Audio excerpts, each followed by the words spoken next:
que se produce tras una agresión física en un tejido vivo. Y fíjense la condición, un tejido vivo. Quiere decir, cuando un tejido ha sufrido una necrosis, una muerte celular, ya no es posible que sufra un proceso inflamatorio. Es más, la necrosis suele ser una consecuencia, puede ser una consecuencia de un trastorno inflamatorio. Entonces, la siguiente, ¿cómo definimos inflamación? La siguiente, como una respuesta que conlleva una serie de procesos fisiopatológicos de un tejido vivo al daño celular. Y ese daño celular puede ser por una causa exógena o por una causa endógena. La mayor parte de los trastornos inflamatorios generalmente se producen por agresiones externas. ¿Y cuál es el objetivo de la inflamación? Es limitar el daño celular. O sea, es un mecanismo de defensa del organismo que intenta parar la causa, ¿no? Eliminar el agente causal, por ejemplo, en un proceso infeccioso, ya lo vamos a ver más adelante, y es el inicio del proceso de la reparación tisular. O sea, para que un tejido se repare, antes tiene que haber un proceso inflamatorio. ¿Está bien? Entonces, la respuesta inflamatoria, no se olviden de esto, es el paso inicial del proceso de reparación que ustedes han visto en otras materias, por ejemplo en patología, del proceso de cicatrización, ¿no? Un proceso inflamatorio generalmente termina con un proceso de curación o reparación. Entonces, en resumen, ¿para qué sirve el proceso inflamatorio? Para destruir el agente agresor y para curar y reconstruir el tejido que ha sido dañado. Entonces, en la reparación, el tejido se suele reemplazar. Y fíjense cómo estamos volviendo a recordar temas pasados. El proceso de reparación celular, cuando un tejido muere, generalmente se sustituye por un nuevo tejido. ¿Cómo se sustituye? Por una regeneración de células parenquimatosas, quiere decir células epiteliales. Esto es menos frecuente. Más frecuente es que se forme una cicatriz que está formada por tejido conectivo y no así por células epiteliales. Y lo más frecuente es que sucedan ambos. ¿Ya? Eso es básico para entender unos temas que vamos a llevar a futuro, por eso ahora aquí lo estamos mencionando. ¿Ya? Ahora, la respuesta inflamatoria, así como tiene un efecto beneficioso, puede tener efectos perjudiciales en los tejidos, dependiendo del agente causal, la duración y el tipo de respuesta inmunitaria que tiene cada paciente. El efecto beneficioso es que protege contra el agente causal, ¿no? Por ejemplo, cuando hay un proceso infeccioso, la respuesta inflamatoria generalmente logra destruir el agente causal, por ejemplo, una bacteria. Pero también puede ser perjudicial, por ejemplo, en las enfermedades inflamatorias crónicas como la artritis reumatoide, que hay inflamación que persiste en el tiempo de una forma que se perpetúa y produce efectos contraproducentes y enfermedades nosológicas completamente estudiadas como la enfermedad de Crohn o procesos autoinmunes como la tiroides, la tiroides es uno de los órganos donde se produce la mayor cantidad de enfermedades autoinmunes. No sé si ustedes ya han escuchado hablar de la tiroiditis de Hashimoto, la tiroiditis de Rieder, que son enfermedades autoinmunes. Entonces, esos son ejemplos claros de un proceso inflamatorio que terminó mal. ¿Ya? Entonces, acuérdense, la inflamación puede terminar bien en la curación de un órgano o tejido o terminar mal produciendo una enfermedad. ¿Ya? Por eso es tan importante este tema. Vamos a ver la siguiente. Y la terminología. De ahora en más, ustedes ya tienen que hablar con terminología médica. Y acuérdense que los sufijos y los prefijos los utilizamos mucho, ¿no? Entonces, el sufijo itis es para todas las enfermedades inflamatorias. ¿Cómo se utiliza? Por decir, los prefijos son los nombres de los órganos o los tejidos. Por ejemplo, ahora decíamos tiroiditis, ¿no? Si es una inflamación en la tiroides, se va a llamar tiroiditis. Si es en los bronquios, bronquitis. Si es en el intestino grueso, colitis. Y así sucesivamente, ¿ya? Entonces, toda enfermedad inflamatoria, cuando ustedes escuchen una enfermedad itis, es porque es de origen inflamatorio. Una cosa que me estaba olvidando de decirles es la clasificación de las enfermedades. Aunque no se usa mucho en medicina, sirve mucho para el tema de aprendizaje. Las enfermedades en medicina, para los patólogos, nosotros las clasificamos en grandes grupos. Enfermedades inflamatorias, enfermedades proliferativas y enfermedades neoplásicas, ¿ya? Y para cada uno de estos grupos se utilizan prefijos y sufijos. Y cuando uno aprende terminología médica es muy fácil darse cuenta de qué tipo de enfermedad se trata, como los ejemplos que les di anteriormente. Por ejemplo, todo lo que termina en oma es una neoplasia, ¿no ves? Por ejemplo, adenoma es neoplasia y además es benigno, ¿no? Ahora, cuando utilizamos el prefijo carcinoma, ya sabemos que es maligno, ¿no? Entonces, la terminología ustedes la tienen que dominar. Vamos a la siguiente. La clínica. ¿Cuál es la clínica de la inflamación? Esto lo describió hace muchos años un señor que era escritor, no era médico y se llamaba Celso. Y por eso es que los signos de la inflamación, como son 4, se llama la tétrada de Celso. Y ustedes lo van a escuchar por el resto de su vida. ¿Cuál es la tétrada de Celso? Son los signos y los síntomas de la inflamación. ¿Cuáles son? Rubor, que es enrojecimiento, y ahora vamos a saber por qué se produce el rubor. Tumor, que es el aumento de volumen de un órgano o de un segmento, y ahora vamos a saber por qué se produce. Calor, que es el aumento de temperatura, y dolor, que es el síntoma, ¿no? Síntoma es diferente de signo, eso ya lo están llevando ahora en SEM. Entonces, la tétrada de Celso son 4 signos y síntomas que nos hacen diagnosticar un proceso inflamatorio, ¿no? Ahora, ¿cuál es el quinto? La impotencia funcional. Por ejemplo, cuando hay una fractura, se produce una respuesta inflamatoria y el paciente no va a poder usar ese hueso que se ha fracturado. A eso se refiere impotencia funcional, que ya no funciona con normalidad. ¿Entienden, no? Esa es una pregunta de examen, por ejemplo, para cualquier grupo. La tétrada de Celso, que es el diagnóstico clínico del proceso inflamatorio, ¿ya? Ahora, ¿cómo se clasifica la inflamación? Aunque en sus libros, ahora yo les voy a dar un poquito más de lo que está en el libro, por eso les decía la importancia de venir a la clase, porque hay cosas que no están en el libro y que luego van a ver que sí existen. Clásicamente la inflamación se divide en 2 grupos, inflamación aguda e inflamación crónica. Pero ustedes más allá, en el paso de los años, van a escuchar de un tercer tipo de inflamación que se llama inflamación subaguda, ¿ya? Eso lo voy a explicar más adelante. ¿Qué es la inflamación aguda? Es la que tiene respuesta inmediata. Por ejemplo, les picó un mosquito, un insecto, y se produce una respuesta inflamatoria. Como la respuesta es inmediata, se llama aguda, ¿ya? Generalmente tiene corta duración, puede durar segundos, puede durar minutos o a veces puede durar más, puede durar hasta semanas, ¿ya? Entonces, ¿cuáles son las características fisiopatológicas de la inflamación aguda?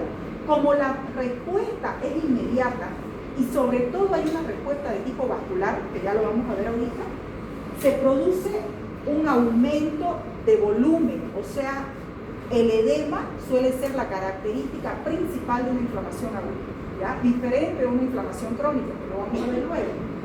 ¿Por qué? Porque el aparato vascular produce una respuesta tan potente que lo primero que va a aparecer es líquido en el tercer espacio, ¿ya?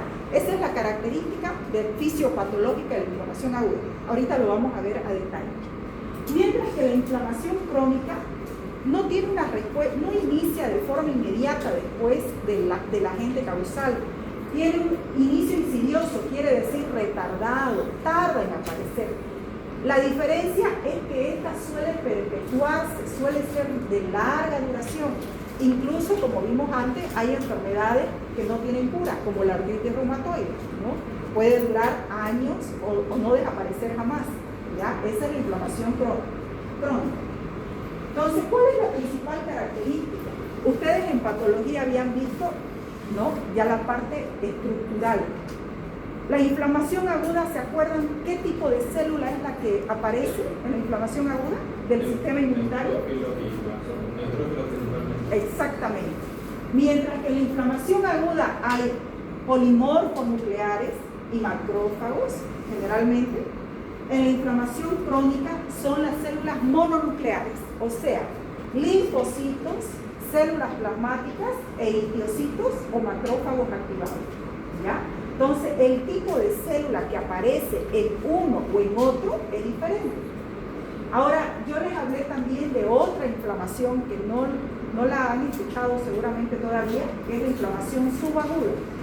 Fíjense, subaguda, no es ni aguda ni crónica, quiere decir que está en el medio.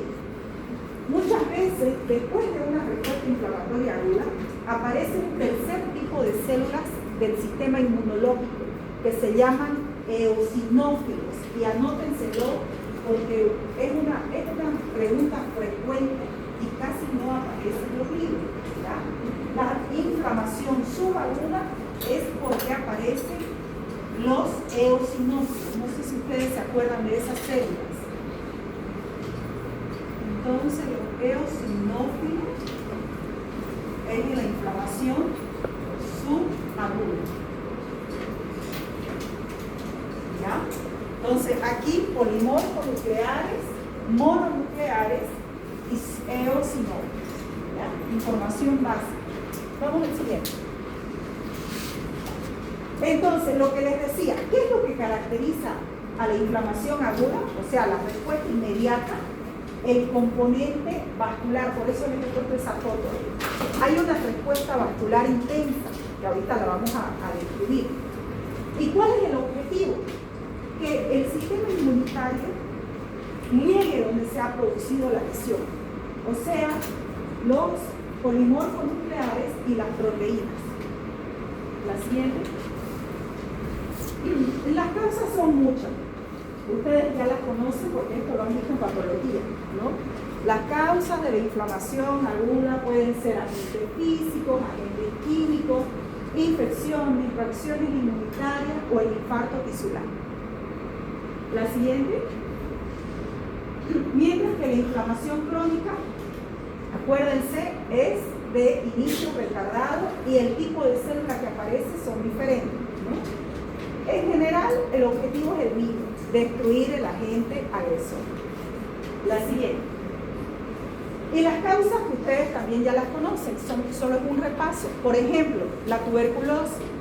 La tuberculosis es una inflamación crónica, aunque es producido por un microorganismo, ¿no? Diferente de la inflamación aguda bacteriana. ¿Por qué? Porque esos microorganismos suelen ser resistentes a la fagocitosis. Quiere decir, como el sistema inmunológico no lo puede destruir, la inflamación persiste. ¿No es cierto? Y puede ser por cuerpos extraños. Por ejemplo, después de una cirugía, cuando se utilizan hilos, la respuesta inflamatoria suele cronificarse por el hilo, que es un cuerpo extraño, ¿no es cierto? Entonces, no desaparece fácilmente. O lo que hablábamos antes, las enfermedades autoinmunes, ¿no? La siguiente. Entonces, ¿qué elementos participan en una inflamación? Lo más importante, los vasos sanguíneos. Ahorita lo vamos a ver. Los vasos sanguíneos y su contenido, para que les sirva de ayuda a memoria. Los vasos sanguíneos y su contenido. ¿Y qué hay dentro de los vasos sanguíneos? Plasma, que está formado por líquidos y proteínas. Las células circulantes, quiere decir los glóbulos blancos, ¿no? Y el tejido conectivo, por supuesto, que es donde se produce la lesión, ¿no? Y la característica fundamental de la inflamación y el objetivo de esta clase, que ustedes salgan saliendo qué es lo que sucede fisiopatológicamente para que se produzcan la tétrada de Celso en un tejido, es lo que se produce en los vasos sanguíneos, ¿ya? La respuesta vascular. Ahorita lo vamos a ver a detalle. Entonces, si nosotros hacemos un mapa mental de lo que sucede, hay una reacción vascular, la de los vasos, hay una reacción celular, la de los glóbulos blancos y otras células que vamos a ver, que es lo que produce inflamación. ¿Y por qué es que se activa todo esto? Porque se liberan mediadores químicos de la inflamación, que ya los vamos a ver también ahorita. Entonces, Acuérdense, inflamación. En su mente no se olviden nunca. Respuesta vascular, respuesta celular y por último, fagocitosis. Esas son como las fases del proceso inflamatorio. No es que suceda una después de la otra, suceden de forma paralela, ¿ya? Solamente que nosotros lo dividimos así para estudiar, ¿está bien? Entonces, lo que les decía, aquí ustedes tienen que traer su conocimiento de anatomía, de histología, de patología, para entender la inflamación. Aquí yo les he traído cómo se organiza el sistema cardiovascular, porque hemos hablado de respuesta vascular, pero es importante que ustedes sepan cuáles son los vasos que responden ante la respuesta inflamatoria, ¿ya? Se acordarán ustedes que el sistema vascular está formado por arterias y venas, además de los vasos linfáticos. Eso es otro tema, ¿no? Entonces, ¿cómo era que se clasificaban las arterias? De más grande a más chiquitito. De más grande, arterias elásticas, por ejemplo, la aorta. ¿Por qué se clasificaban? Por el espesor de la pared. Acuérdense ustedes que los vasos sanguíneos tienen tres capas: la íntima, la media y la adventicia, ¿no? Entonces, si ustedes entienden esto, porque uno a veces está estudiando histología y dice, ¿y esto para qué sirve? Sirve para todo. Histología sirve para todo. Si ustedes recuerdan, un vaso sanguíneo, si nosotros lo cortamos y lo vemos, tiene una capa interna, una capa media y una capa más periférica. Esta se llama íntima, esta media que es tejido muscular y la adventicia. Entonces, de más grande a más chico, esto va modificándose. Mientras que las más grandes tienen las tres capas, aquí ya va perdiendo, ya no están todas las capas, ¿ya? Entonces, las arterias elásticas tienen íntima, media y adventicia, las musculares también, las arterias pequeñas también, las arteriolas tienen o no tienen, ¿se acuerdan? Tienen todo todavía, ¿ya? Y esto, miren, tienen íntima, media y adventicia. Lo que pasa es que la cantidad de músculo va disminuyendo y la pared se va haciendo más chiquitita, más delgadita. Ahora, ¿dónde se pierde la capa muscular y la adventicia? En la red capilar, ¿ya? Importantísimo. Ya no hay media, no hay adventicia. ¿Cómo está formada la red capilar? Está formado por vasos tan finitos que solamente tienen endotelio y lámina basal.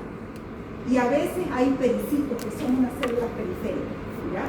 Entonces, ¿cómo es esa composición? El endotelio, o sea, esto de aquí desaparece, ¿ya?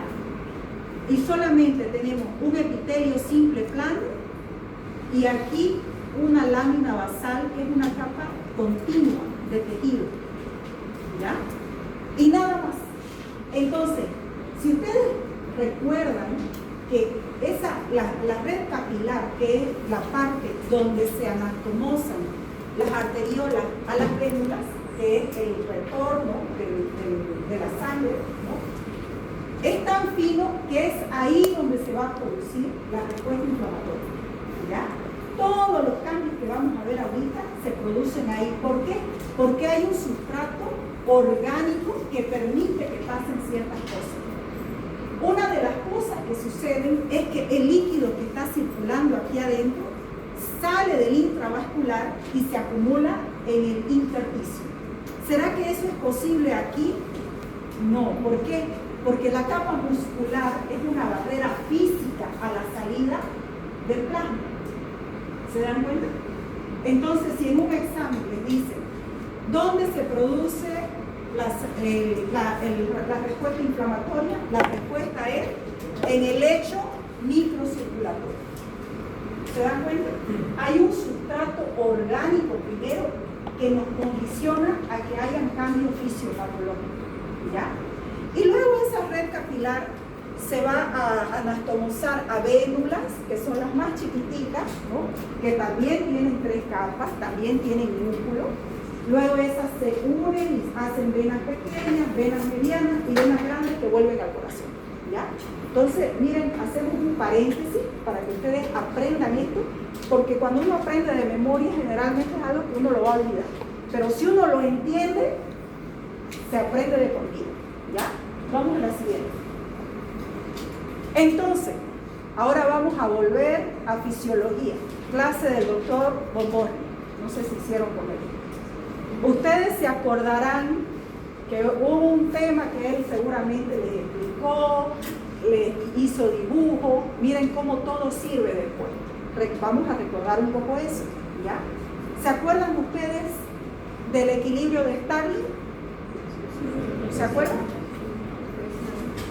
Presiones. Entonces, habían presiones que se llaman fuerzas de Starling. Ustedes escucharon hablar de presión hidrostática, presión coloidosmótica y del plasma, ¿no es cierto? Y en el intersticio también existe lo mismo, una presión hidrostática y una presión coloidosmótica, ¿no? Esas son las fuerzas de Starling. Entonces, hay presiones en el lecho microcirculatorio, que ya lo estudiamos ahorita, que hacen que el líquido de la sangre siempre esté dentro de los vasos y no salga, ¿no es cierto? Ahora, en la anterior imagen vimos, para que un tejido se nutra, obviamente que tiene que haber salida, ¿no? Hay una leve salida, pero luego hay un retorno, ¿no es cierto? ¿Qué pasa en la inflamación? Hay salida, pero no hay retorno, ¿ya? Ahorita vamos a entender por qué. Arriba fíjense lo normal. Este es el extremo arteriolar, el capilar y el extremo venoso, lo que vimos como vénulas, ¿no? Arteriola, capilar y vénula. ¿Se acuerdan ustedes las presiones, no es cierto? Aquí hay una presión y allá hay otra. Entonces, arriba más o menos está lo normal que sucede. En un extremo arteriolar, la presión es 32 milímetros de mercurio, ¿no? La presión hidrostática tiende a sacar líquido del intravascular al intersticial. Y la presión coloidosmótica, que es la que está dada por las proteínas del plasma, tiende a retener por ósmosis ese líquido. ¿Se acuerdan cuánto era esa presión? Algunos libros dicen 25 y otros dicen 28, ¿no? Entonces, aquí dice 25, por ejemplo. Entonces, ¿cuál es mayor? La presión hidrostática hace que, como es un número más alto, haya un flujo neto de salida en el extremo arteriolar. Pero ¿qué pasaba aquí? Las presiones se igualaban, ¿no es cierto? En el capilar las presiones se igualan con la presión de salida con la presión neta de entrada, se igualaban, y eso es lo que se llama el equilibrio de Starling. ¿Por qué? La presión que hay en el capilar baja, es de 17,3 exactamente milímetros de mercurio. La presión coloidosmótica sigue siendo la misma, 28. Pero en el intersticio, la presión intersticial es negativa, suele ser de 3. Y la presión coloidosmótica suele ser de 8. Si nosotros sumamos 17,3 más 3 más 8, nos suma exactamente igual que la presión coloidosmótica, que es entre 25 y 28. Entonces, aquí no se produce salida de líquido. El líquido está dentro, en el lecho microcirculatorio. Y en el extremo venoso sucede lo opuesto. ¿Por qué? Porque la presión es menor. Mientras que aquí es 32, acá es 12. Entonces, el flujo neto es de entrada. Entonces, lo que salió en el extremo arteriolar retorna en el extremo venoso. Eso es la normalidad, ¿no es cierto? ¿Qué pasa en la inflamación? Cuando hay una respuesta inflamatoria, uno de los primeros mediadores químicos que se liberan se llama histamina. Y la histamina es un potente vasodilatador. Entonces, acuérdense, inflamación, vasodilatación. A pesar de que por una respuesta inmediata al comienzo suele haber una vasoconstricción, dura milisegundos. Se libera la histamina y el óxido nítrico y se produce vasodilatación. ¿Qué aumentó? La presión hidrostática. En vez de que sea 32, es 50. ¿Y qué pasa? Si la presión hidrostática está muy por encima de la presión coloidosmótica, hay un flujo neto de salida hacia afuera. ¿Se dan cuenta? La presión en los capilares también se aumenta, se altera el equilibrio de Starling. En vez de que sea 17.3, puede subir a 25, a 30, a 50, y entonces el flujo neto va a ser de salida. Y lo mismo sucede en el extremo venoso. Entonces, la vasodilatación, ¿a qué conlleva? A un aumento de la presión hidrostática y a una salida de líquido desde el intravascular al intersticial. Clínicamente, ¿cómo lo vemos eso? Como un edema. ¿Ya? Entonces, ¿qué es el edema? El aumento de volumen en un órgano o tejido. ¿Por qué se había producido el edema? Por aumento de la presión hidrostática. Ahora, importantísimo, un edema puede ser un exudado o un trasudado. ¿Cuál es la diferencia?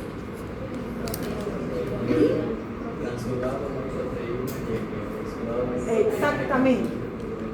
¿La inflamación es un exudado o es un trasudado? La inflamación siempre es un exudado. ¿Por qué? Porque no solamente va a salir líquido, sino que también van a salir proteínas. ¿Ya? Ahora vamos a entender por qué salen proteínas. Vamos a ver la siguiente. Entonces, esto es lo que hemos visto. Fase vascular, vasodilatación. Óxido nítrico, histamina. ¿Ya? Entonces, la fase vascular tiene cambios en el flujo y en el calibre vascular. Aumento de presión hidrostática, líquido. Pero también hay un aumento de la permeabilidad. Esto es lo que define la inflamación. ¿Se dan cuenta? La inflamación siempre va a ser un exudado. ¿Ya? Porque, por ejemplo, el edema de una insuficiencia cardíaca congestiva ¿es un exudado o un trasudado? Trasudado, porque ahí no hay proteína, diferente de la inflamación. ¿Se dan cuenta? Ya, vamos a la siguiente. Entonces, esto ya lo vimos, ¿no es cierto?, en la imagen. Entonces, cambios en el flujo y calibre, vasodilatación. La siguiente. Ahora aquí, aumento de la permeabilidad de la microvasculatura. Esto sucede en la red capilar que vimos. Esa capita delgadita donde solo hay endotelio y lámina basal. ¿Por qué no sucede en una arteriola, por ejemplo? ¿Se acuerdan ustedes bioquímica? Fíjense, vamos a repasar bioquímica. ¿Se acuerdan ustedes en bioquímica la composición de las proteínas? Decían ustedes alto peso molecular. Una estructura que tiene alto peso molecular no puede pasar a través de un tejido muscular. ¿Ya? Por eso es que este aumento de la permeabilidad se produce en el lecho capilar, porque hay un sustrato orgánico, ¿no es cierto? Entonces, vamos a la siguiente. Aquí fíjense la normalidad. Normalmente, fíjense, hay algunas células residentes habituales inflamatorias en los tejidos normales. No es que no hay células inflamatorias en un tejido normal, sí las hay. Pero ¿qué sucede en un tejido inflamado? Empiezan a aparecer, fíjense, proteínas en el tercer espacio. Empiezan a aumentar la cantidad de células del sistema inmunológico. Y esto lo vamos a ver ahorita cómo es que sucede. Entonces, ¿a qué se refiere permeabilidad vascular? Es cuando un tejido permite que a través de sus componentes salgan estructuras de alto peso molecular, como las proteínas del plasma. Entonces, permite la salida de líquido rico en proteínas del intravascular al intersticial, lo que decíamos, el exudado. Y esto es lo que define la inflamación aguda. ¿Ya? No se olviden nunca. Inflamación aguda, exudado. ¿Ya? Provoca aumento neto de líquido en el tercer espacio, que es lo que hemos visto, que es el edema. Y depende de un endotelio intacto. O sea, una vez que se lesiona ese endotelio, sucede una cascada de fenómenos que van a permitir que esto suceda. Vamos a ver en la imagen. Por ejemplo, por ejemplo, es un corte transversal de un capilar. Fíjense ustedes. Esto es una célula endotelial. Aquí hay otra. Las células, acuérdense ustedes, en histología están unidas por uniones intercelulares, ¿no? ¿Qué pasa si esta célula se contrae y esta también? Se pierden las uniones y quedan espacios lo suficientemente grandes como para que una proteína que es grande pueda pasar a través. Ese es un ejemplo de aumento de la permeabilidad. Un cambio estructural que conlleva a un cambio funcional. Esto, señores, es lo que nosotros llamamos fisiopatología. ¿Se acuerdan que les di este ejemplo en la anterior clase? ¿Qué es la fisiopatología? Es entender esto. Y fíjense que es anatomía, histología, patología y cambios funcionales. ¿Ya?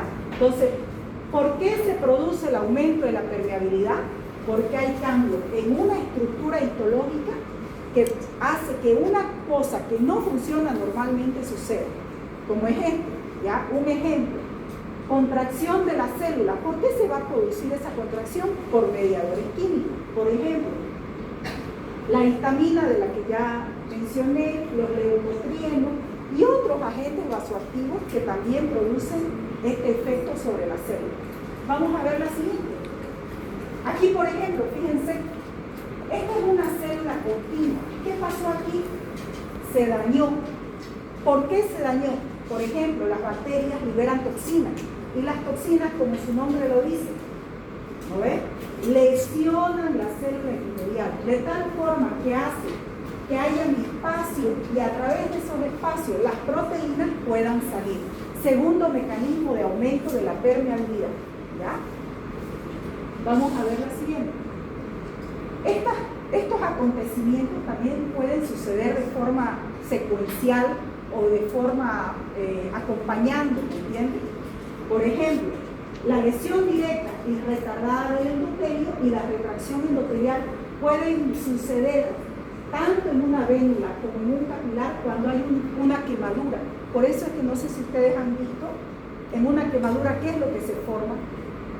Una ampolla, ¿no es cierto? No sé si se han quemado alguna vez, se forma una ampolla. Y ese líquido aparece de forma rápida y súbita, ¿no? ¿Por qué? Porque ha habido un daño estructural en la célula endotelial, de forma que las proteínas salen sumamente rápido y de forma fácil. Fíjense, estamos anclando un fenómeno físico con un fenómeno químico, ¿no es cierto? Vamos a ver el siguiente. Este de aquí, por ejemplo, es lo mismo del anterior, pero esto es producido en las vénulas, quiere decir un poco más allá, donde ya hay capa muscular. Entonces, ¿cuándo es que sucede? En determinados órganos, por ejemplo en el pulmón, y suele ser una respuesta tardía. Por ejemplo, en el edema agudo de pulmón, suele suceder, es un exudado, que una gran cantidad de proteínas salen debido a un daño directo de la célula endotelial. ¿Ya? Vamos a la siguiente. Aumento de la transitosis. Este de aquí se parece al daño celular, pero ¿cuál es la diferencia? Que aquí no hay es un cambio, no es irreversible, ¿ya? Esto se produce porque se producen unas vesículas en la matriz de la célula que forman unos puentes intracelulares a través de las cuales se permite la salida de las proteínas, desde el intravascular al intersticial, ¿ya? Se llama transitosis, ¿ya? Y es producida también en las vénulas y generalmente es producido por el factor de crecimiento derivado del endotelio vascular. Quiere decir que el mismo endotelio produce su factor químico que va a hacer que la proteína salga del intravascular al extravascular, ¿ya? Y por ejemplo, en las neoplasias, hay un fenómeno que sucede en las neoplasias que se llama angiogénesis. Cuando se forman nuevos vasos en un órgano, al inicio esos vasos son inmaduros y no tienen uniones intercelulares. Y como no hay uniones intercelulares, las proteínas suelen salir fácilmente, ¿ya? Eso lo vamos a ver en otros temas con más detalle. Y por último, acompañando a la salida de las proteínas, salen las células del sistema inmunológico, o sea, la migración leucocitaria. Los leucocitos que están en el intravascular salen al intersticial. ¿Cómo es que se produce eso? Lo primero que van a hacer es que se ubican en la periferia del vaso. O sea, ellas se orientan y se unen en la periferia del vaso, se unen a la membrana celular de la célula endotelial, luego la traspasan y salen a través de unos fenómenos que ustedes igual ya conocen, porque en patología han llevado la quimiotaxis, ¿no es cierto? Vamos a ver el siguiente. Entonces, a esos cambios es lo que nosotros llamamos la fase celular. Es la salida de las células hasta el sitio donde se ha producido la lesión, ¿no? Estos elementos de defensa del huésped necesitan estar en el sitio de la lesión. Entonces, en la luz se produce la marginación, luego la rodadura, luego la adhesión y luego la diapéresis, ¿no? Esto ya ustedes lo conocen porque lo han visto en otros temas. Vamos al siguiente. Aquí, por ejemplo, lo primero es la rodadura, o sea, estas células se adhieren al endotelio, luego hay unos receptores que ustedes en fisiología se acordarán, ¿se acuerdan cómo se llaman? Son unas proteínas de adhesión. Primero están las selectinas y luego las integrinas, ¿no? Que hacen que la célula se vaya prendiendo al endotelio y luego sale a través. Esa salida, ¿cómo se llamaba? ¿Se acuerdan? Diapéresis. Entonces, del intravascular llegan a la intersticial. Vamos al siguiente. Entonces, marginación, rodadura, adhesión y extravasación. Vamos al siguiente. Y por último, el objetivo final, la fagocitosis. ¿Cuáles son las células encargadas de la fagocitosis?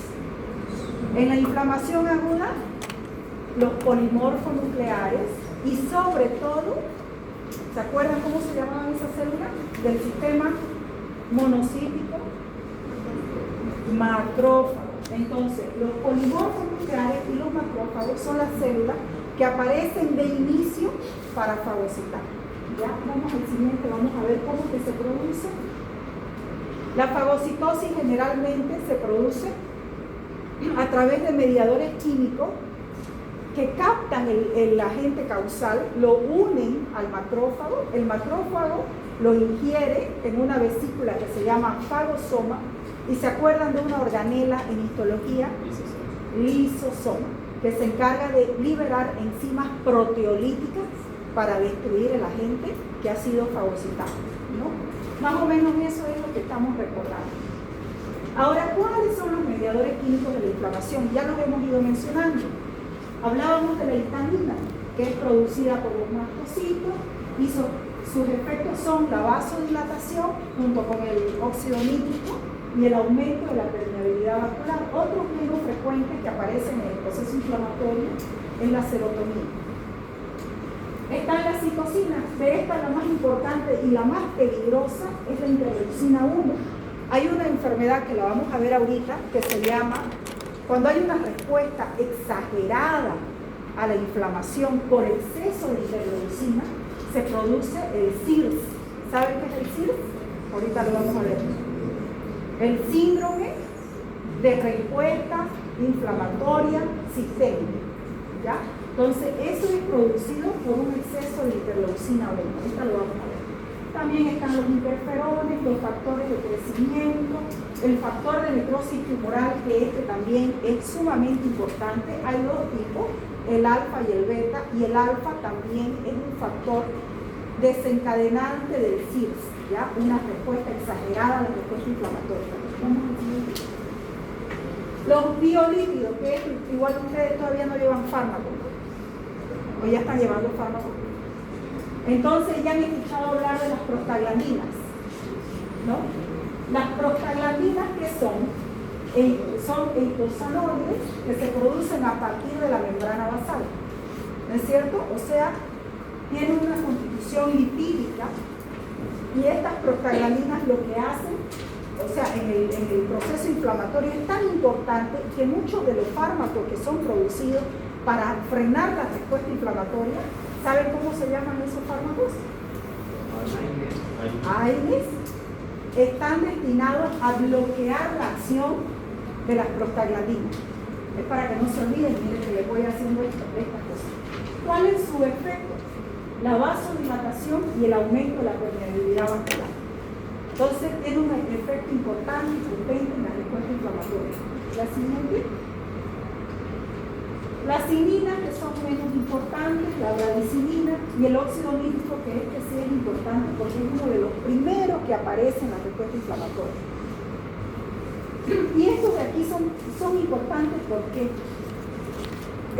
cuando uno sospecha en un paciente que está teniendo una respuesta inflamatoria sistémica, un paciente que ha sido ingresado, por ejemplo, por una neumonía y se va complicando, una de las pruebas que uno le debe pedir siempre es la proteína C reactiva. ¿Qué es la proteína C reactiva? Como su nombre lo dice, es una proteína que aparece en sangre una vez que hay una respuesta inflamatoria. Esta no se produce en el lecho microcirculatorio, sino que se produce en el hígado.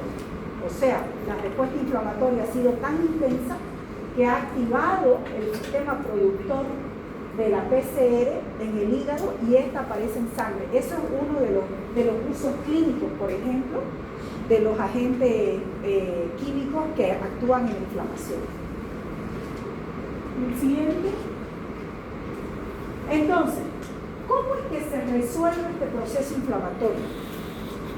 La inflamación termina cuando se elimina el agente causal e inicia el proceso reparativo que nosotros llamamos cicatrización. En toda respuesta inflamatoria siempre hay una respuesta reparativa.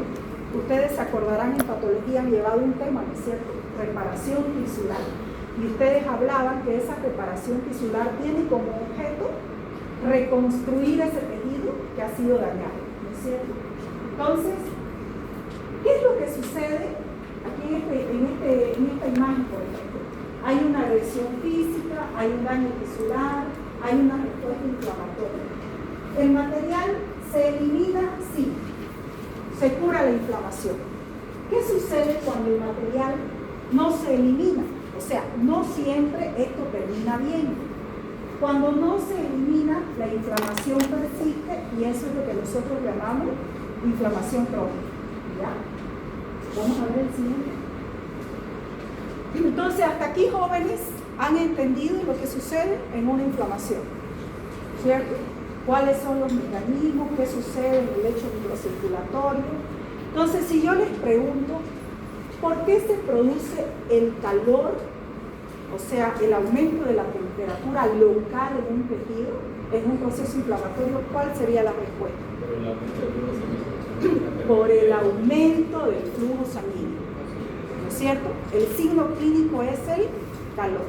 ¿Por qué se produce el tumor? El enrojecimiento. No, por el mismo motivo, porque se produce el aumento de temperatura.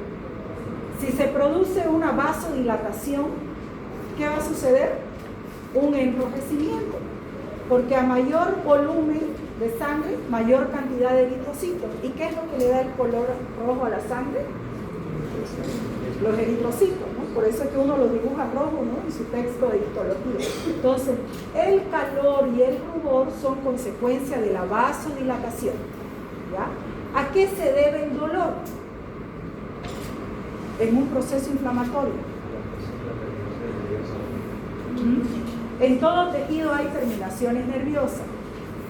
Si hay un aumento del volumen de líquido en el intersticio, ¿qué va a suceder con esas terminaciones nerviosas?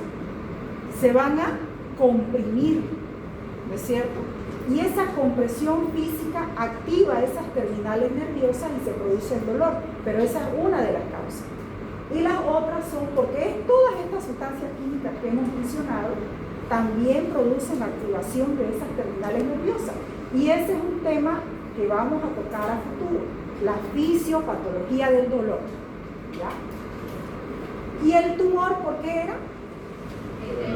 Por el aumento del líquido en el tercer espacio. Entonces, comprendido la fisiopatología de la inflamación, ¿no? Ya sabemos que hay tumor, que hay rubor, que hay calor, que hay dolor. ¿Ya? Ahora, los efectos son a nivel local, pero ¿qué pasa si esta inflamación es demasiado intensa? Se van a producir efectos sistémicos y va a aparecer fiebre, va a aparecer anorexia, astenia, pérdida de peso, anemia y leucocitosis. Cada uno de estos temas es un tema aparte de fisiopatología porque hay que entenderlos cada uno. Pero aquí vamos a hacer un resumencito, ¿ya? La fiebre se produce porque estas, ¿se acuerdan? Interleucina 1, interleucina 6, factor de necrosis tumoral alfa, se liberan en tal cantidad que actúan a nivel del centro termorregulador, de tal forma que se altera este sistema y aparece el aumento de la temperatura. La anorexia es por activación de la saciedad que se produce por las citocinas. La astenia es por disminución, obviamente, del aporte energético muscular. Si todo esto está sucediendo en un local, hay un gasto energético extra, entonces va a haber astenia. La pérdida de peso, obviamente, es por la pérdida del apetito y por la astenia. La anemia, porque se inhibe la eritropoiesis, ¿no?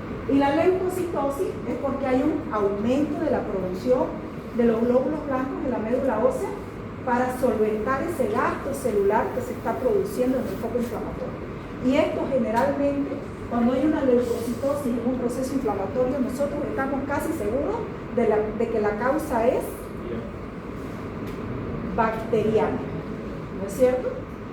Fíjense, la leucocitosis es el aumento del número de glóbulos blancos en la sangre.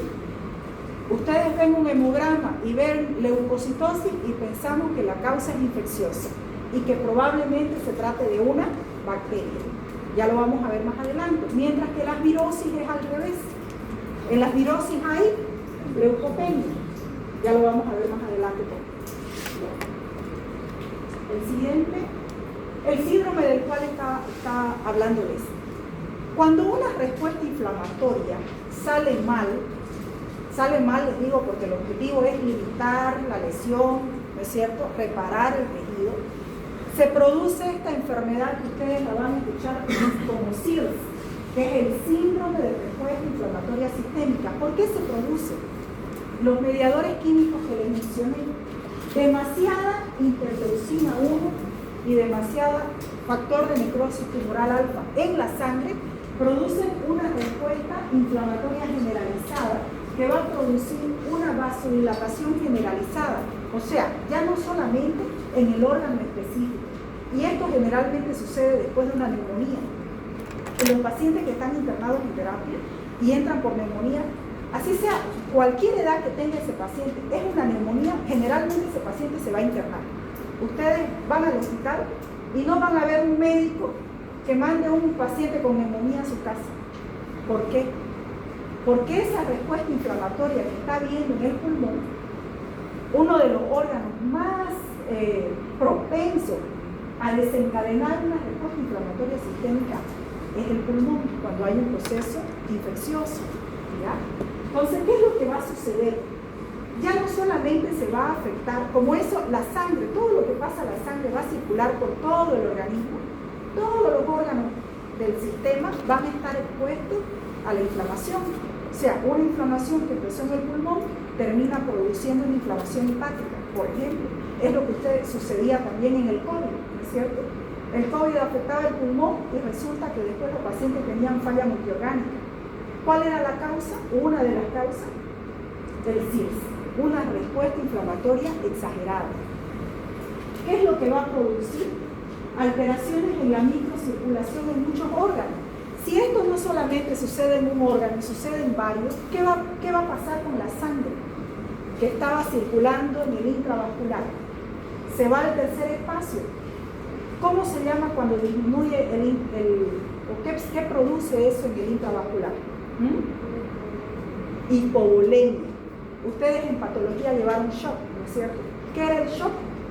La hipoperfusión tisular. Si hay menos sangre, hay menos oxígeno. Y si hay menos oxígeno, hay falla orgánica múltiple, ¿no es cierto? Entonces, eso es lo que sucede en una respuesta inflamatoria sistémica. Hay un shock de origen vascular por la fuga de líquido al tercer espacio. Entonces, ya no solamente está afectado el órgano local, a nivel local, sino que se afecta el corazón, los pulmones, los riñones, el hígado, incluso el aparato digestivo. Hay pacientes que hacen úlcera gástrica después de una neumonía. por la respuesta inflamatoria sistémica. ¿Se dan cuenta? Vamos a decir. Entonces, fíjense, una infección comenzó a nivel local, la infección se vuelve sistémica, la infección sistémica se llama sepsis, hay una respuesta inflamatoria a nivel generalizado, una hipoperfusión, menos oxígeno en los órganos, el shock, el daño tisular y el daño multiorgánico. Este CIRS quiere decir que el CIRS puede llevar a un paciente incluso a la muerte. Entonces, fíjense la importancia de entender la fisiopatología de la inflamación. Nos da pie a entender el mecanismo fisiopatológico de muchas otras enfermedades. Vamos a ver el siguiente. ¿Cómo se hace el diagnóstico clínico del CIRS? Y fíjense todo relacionado a lo que decía la compañera, a la hipovolemia. La temperatura o puede estar aumentada o puede estar disminuida. ¿Ya? La taquicardia, como hay menos volumen, ¿qué pasa con el corazón? Para compensar, aumenta la frecuencia, ¿cierto? La taquipnea es porque como disminuye la oxigenación en los tejidos, ¿cuál es el mecanismo compensatorio? Aumentar la frecuencia respiratoria. La leucocitosis, como les decía, a veces hay leucocitosis, o sea, aumento de las células blancas en la sangre, o a veces hay leucopenia. Puede ser que estas disminuyan. Entonces, para hacer un diagnóstico se requieren 2 o más de estos criterios. Criterios clínicos de un síndrome de respuesta inflamatoria sistémica. En resumen, entonces, a ver, algún voluntario. Está en la pizarra. ¿Qué es lo que sucede en la inflamación? Una respuesta vascular que consiste en un aumento del flujo sanguíneo y un aumento de la permeabilidad vascular. Una respuesta celular que consiste en la salida de las células del plasma al tercer espacio, ¿no? Que es lo que ustedes decían, la quimiotaxis, lo que sale de la célula para tratar de localizar el agente lesivo. Vamos a la siguiente. Entonces, esto es un recuerdo de los patrones morfológicos de inflamación. Ya estamos, fíjense, sumando conocimiento. Ya sabemos que, clásicamente, sabemos que hay una inflamación aguda y una inflamación crónica. Pero no todas las inflamaciones agudas son iguales. Y eso lo aprendieron ustedes en patología. ¿Se acuerdan ustedes que habían visto patrones de inflamación aguda? Seguramente vieron en el microscopio también, ¿no? Los patrones de inflamación aguda son diferentes de acuerdo a la causa. Existe la inflamación serosa. ¿Por qué se caracterizaba, se acuerdan, la inflamación serosa? Yo les doy un ejemplo clínico. Alguien se quemó con agua caliente. ¿Qué se produce inmediatamente? Una vesícula. ¿Y esa vesícula adentro qué tiene? Tiene un líquido. ¿Cómo es ese líquido? ¿Es claro, es oscuro, es hemático? Es un líquido seroso. Entonces, ¿cómo clasificamos esa inflamación? Es una inflamación aguda, pero es serosa. ¿Por qué? Porque no va a ser purulenta, porque la causa no es infecciosa, es un agente térmico. Fíjense la importancia de conocer patología. Lo que yo les decía, estamos integrando conocimiento. Entonces, si el agente no es infeccioso, ¿qué es lo que va a haber en ese exudado? Principalmente líquido y proteínas, pero no polimorfonucleares. ¿Se dan cuenta? O sea, lo anterior es teórico y es general, pero aquí ya estamos viendo que no siempre sucede lo mismo según la causa. Entonces, en esa inflamación serosa, memorízenselo, una quemadura térmica produce una inflamación aguda serosa. Pero ¿qué pasa si ese paciente después, esa vesícula la rompe y no la cuida? ¿Qué va a pasar? Porque es una herida abierta. Se infecta. Y después que se infecta una herida, ¿qué aparece? Aparece material purulento. ¿Saben? No les traje imágenes porque como es patología, ahí van a decir imágenes de patología. ¿Cómo es el pus? Es un líquido blanquecino, denso. Entonces, en esa composición de ese exudado hay líquido, hay proteínas y hay neutrófilos. Esa es la diferencia entre una inflamación serosa y una inflamación supurativa. ¿Y cuál es el agente causal? Es diferente, ¿se dan cuenta? Entonces, cuando hay una infección, como hay una bacteria, y la bacteria para que sea destruida, ¿qué necesitamos? Glóbulo blanco, polimorfo nuclear. Entonces, el pus, si ustedes ven una herida y tiene pus, no es necesario, hasta una persona que no es médico sabe que hay una infección, ¿no? Esa inflamación se llama entonces aguda supurativa. Y la tercera, fibrinosa. ¿Qué creen que es eso? Su nombre lo dice. Inflamación. ¿Se puede dar una cirrosis hepática por No, patología igual. El año pasado hicieron patología. Y esto es grande, son preguntas grandes, chicos. Grandes, no es rebuscado. ¿Qué era una inflamación aguda fibrinosa? Fibrinosa. ¿Se acuerdan del fibrinógeno? El fibrinógeno es una proteína, igual que la albúmina, igual que la globulina, ¿no? Entonces, en algunas inflamaciones, cuando hay un aumento de la permeabilidad vascular intenso, el fibrinógeno es una macromolécula. Yo en las imágenes de patología la dibujaba en los esquemas, grandísima. Entonces, no cualquier inflamación sale el fibrinógeno.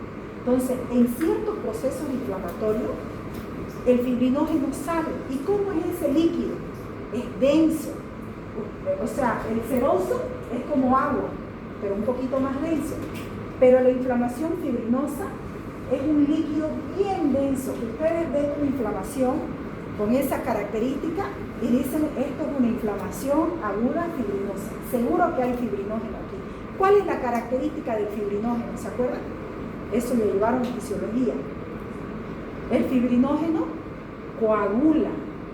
Entonces el líquido tiende a ser denso porque está coagulado. En una apendicitis aguda, por ejemplo, hay fibrina en la superficie, hay pus y hay fibrina. O sea, un material por exceso de fibrinógeno denso en la superficie serosa del órgano. Entonces, jóvenes, esto es para toda la vida.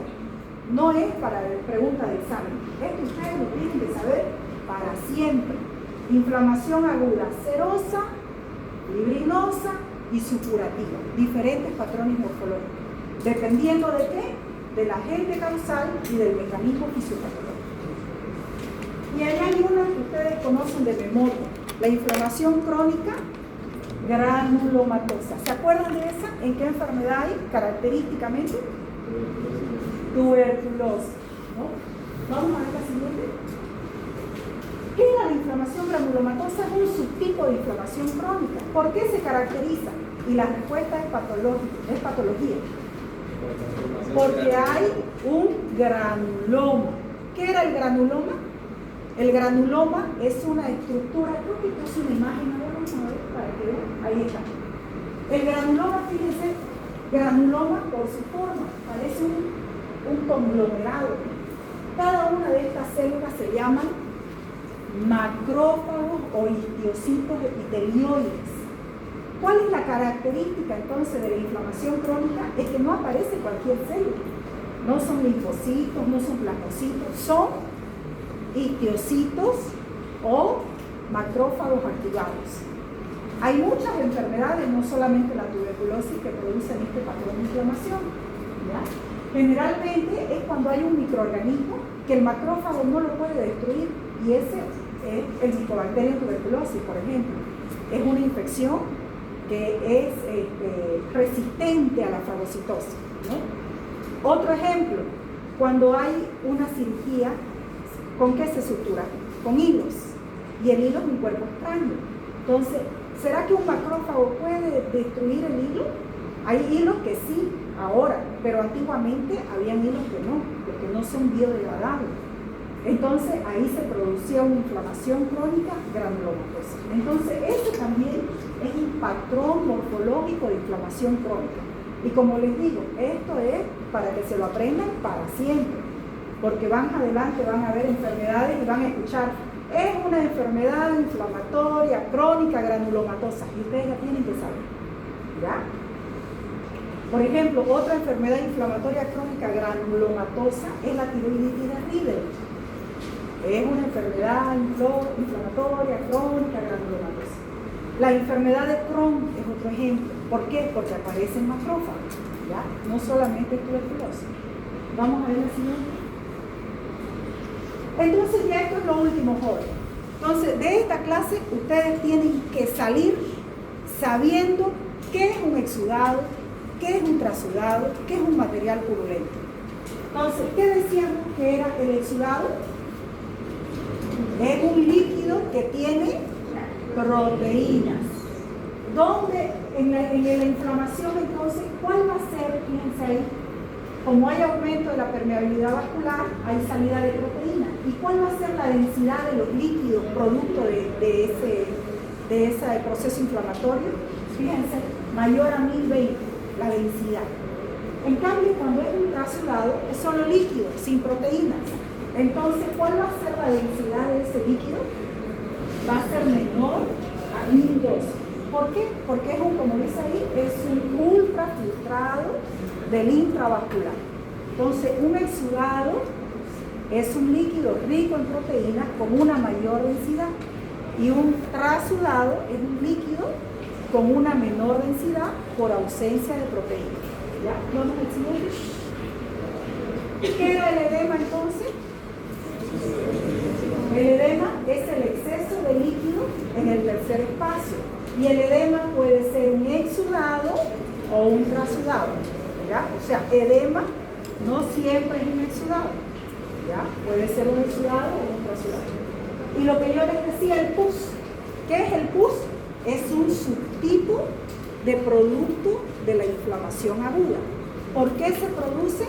Por un exceso de neutrófilos, ¿ya? Entonces, en ese líquido donde hay abundante neutrófilo, aparece el líquido purulento. ¿Ese líquido purulento es un exudado o un trasudado? Es un exudado porque es inflamatorio. ¿Alguna pregunta, jóvenes? ¿Han entendido la fisiopatología de la inflamación? ¿No es cierto? Entonces, para anclar esto, probablemente la siguiente clase avancemos edema, porque va a ser más fácil, ¿no? Y así vamos a ir anclando, ¿ya? ¿No hay ninguna pregunta?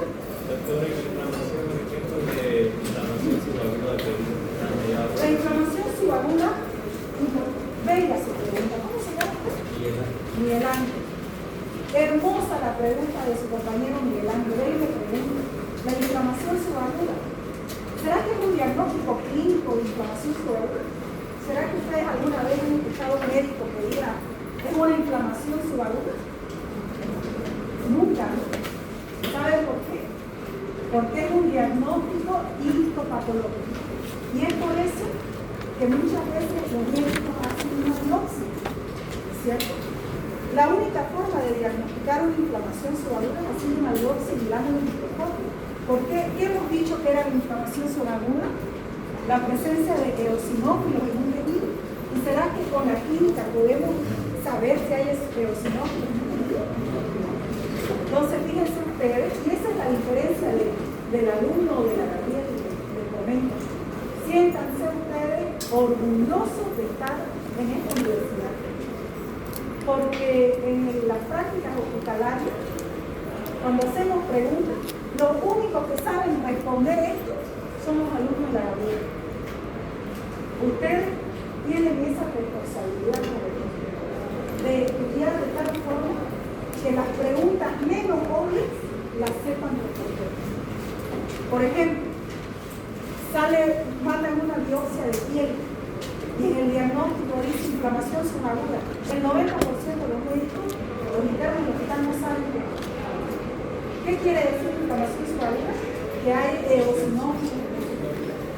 Esa es la respuesta. ¿Respondida así? Claro que sí. Por ejemplo, la apendicitis. En el hospital, de todos los apéndices operados, el 90% son inflamación aguda. ¿Por qué? Porque la clínica es tan clara que el cirujano rápido lo diagnostica y se opera rápido. ¿Cuál es la cura de la apendicitis? La cirugía, ¿no es cierto? Es una enfermedad de tratamiento quirúrgico. Pero ¿qué pasa? Generalmente es en los niños. tardan más en llegar al hospital. La clínica de la apendicitis en los niños y en las mujeres embarazadas, por ejemplo, es más, no es tan clara, es más insidiosa. Entonces, cuando nos llega un apéndice y aparece en eosinófilo, nosotros ya sabemos que ese paciente tardó en llegar al quirófano. Y muchas veces llega cuando el apéndice ya está perforado. Es la apendicitis se clasifica en serosa, supurativa y perforada o gangrenosa. Entonces, es un ejemplo de inflamación subaguda. A veces nosotros le ponemos en el informe apendicitis subaguda. ¿Por qué? Porque no solamente hay neutrófilos, aparecen eosinófilos. Y al clínico, ¿qué le está diciendo eso? Que el paciente tardó en llegar al hospital o tardó en ser diagnosticado. Ese es un ejemplo, por ejemplo. Bueno, jóvenes, ¿otra pregunta? Nada más. La lista